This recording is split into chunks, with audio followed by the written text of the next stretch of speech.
Hola Mari, ¿cómo estás? ¿Qué tal tu semana? Hola, André, excelente, gracias a Dios. ¿Y la tuya? Muy bien Mari, pero un poco preocupada por un alumno. ¿Y eso, André, qué te preocupa?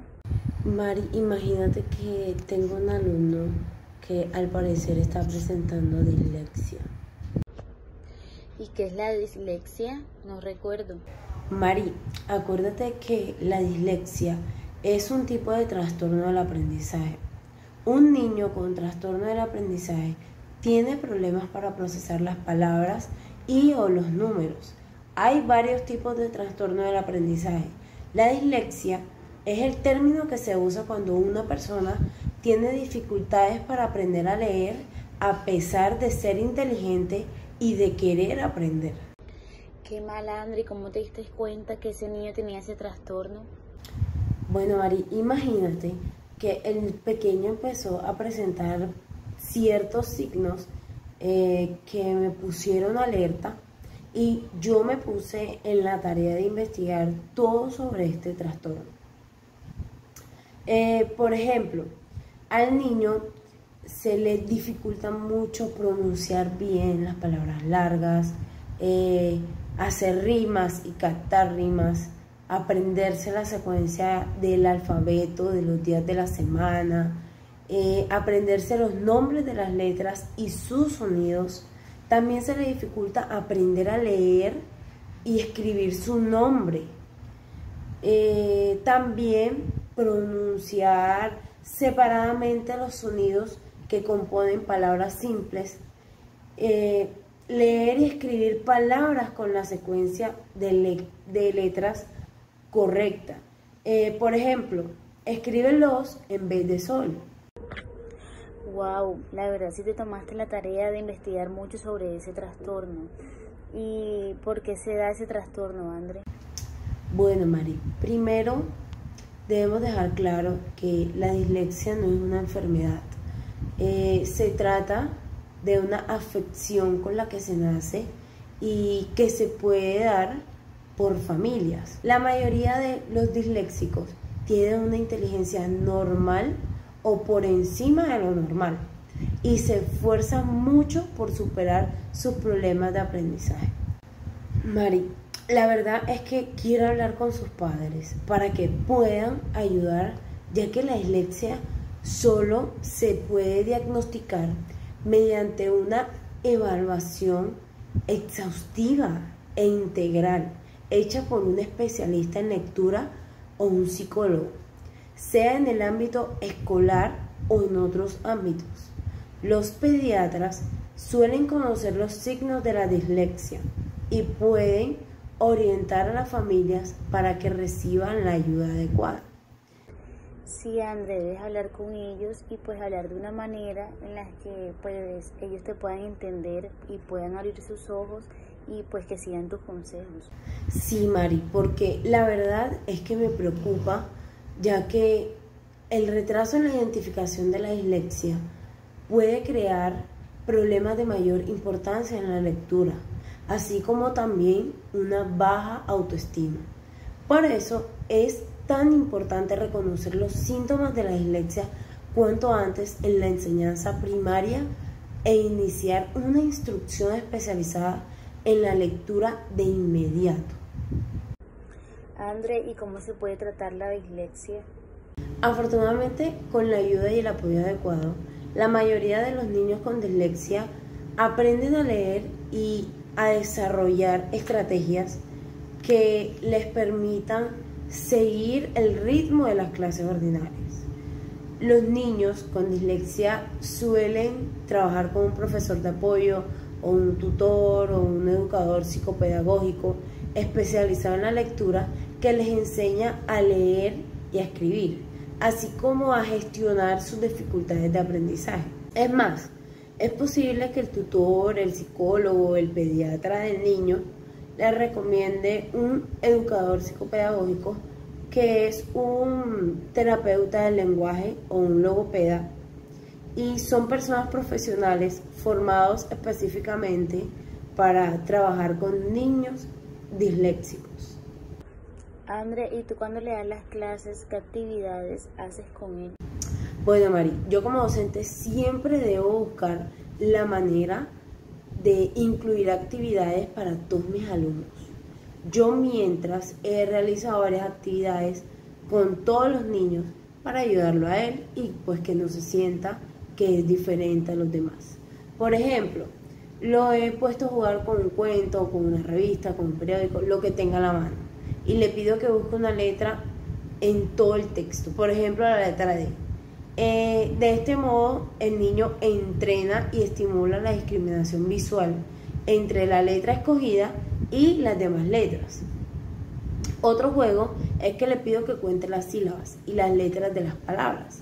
De este modo, centro su atención en las letras y en sus sonidos. Al contar las sílabas, le estimulamos para que se centre en los sonidos de las letras. Otro juego es que le pongo las palabras parecidas. Por ejemplo, cabello, caballo, maceta, maleta. Y hago que me subraye la letra que hace la diferencia. Mari, ¿y nunca has presentado un caso de un alumno tuyo que tenga algún trastorno? André, recordando bien, sí tuvo un niño que presentó hiperlexia. ¿Hiperlexia? ¿De qué se trata eso? No recuerdo mucho. Sí, André, la hiperlexia consiste en un trastorno que se caracteriza porque el niño o la niña siente una gran fascinación, ya sea por las letras, por los números o por ambos. Además que te añade una capacidad de lectura avanzada para la edad del niño, en comparación con los otros niños de su misma edad. Los niños que presentan hiperlexia pueden leer palabras a los 2 años. ¡Wow! ¿Y cómo te diste cuenta que tu alumno presentaba ese trastorno? André, así como tu estudiante, el niño empezó a presentar signos que pusieron alerta. Por ejemplo, los síntomas típicos de la hiperlexia son diversos. Por un lado aparece esta capacidad de lectura avanzada y precoz para la edad del niño en comparación con otros niños de su misma edad. También tienen una dificultad para entender y utilizar el lenguaje verbal. Otro síntoma que aparece es una capacidad de memorizar muy buena, junto al aprendizaje del lenguaje a través de ella. Además, estos son niños que piensan de forma muy concreta y que aprenden sobre todo a través de estímulos visuales. En cuanto a las dificultades que presentan, existen problemas al procesar lo que se ha dicho. Al contestar a preguntas sobre quién, qué, dónde, cuándo y por qué, aparecen también dificultades en las habilidades sociales. Por ejemplo, para iniciar o mantener conversaciones o para respetar los turnos de palabra. Finalmente, los niños con hiperlexia también manifiestan ciertas inseguridades relacionadas con cambios en su rutina. De verdad que uno todos los días aprende muchas cosas y es bueno que nosotras como docentes sepamos sobre estos temas porque no sabemos en qué momento se nos va a presentar esta situación. Mari, ¿y tú hablaste con sus padres acerca de todo lo que estaba presentado en el niño? Sí, claro, André, yo hablé con ellos y les expliqué sobre qué se trataba ese trastorno y ellos muy educados prestaron atención a las alertas y fueron a buscar ayuda. ¿Y en el aula de clases